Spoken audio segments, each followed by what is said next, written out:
as iemand ons eers bevraagteken, dan is dit vir ons nogals maklik om in onsself te twyfel. Wanneer ons vir iemand iets vertel, en hulle het enigstens 'n klein bietjie twyfel daarin, of hulle begin vir ons vra, dan is dit vir ons ook nogals maklik om in onsself te twyfel. Om in daardie oomblik van twyfeling te verval. Wanneer ons Psalm 42 lees, dan hoor ons ook daar hoe die psalmdigter uitroep, waar is my God?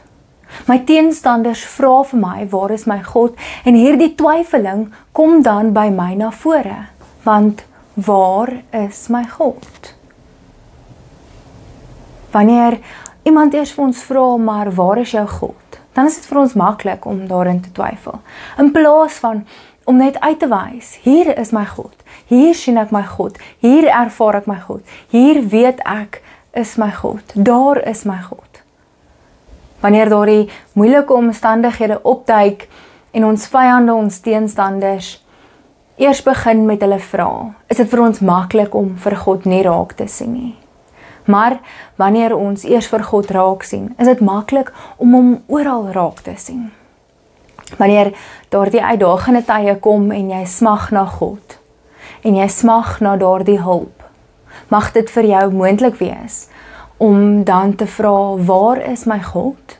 En God dan uit te wys. En die volgende keer wanneer daai teenstanders en daai vyande vir jou vra, waar is jou God? Dat jy hulle sal antwoord met, hier is my God.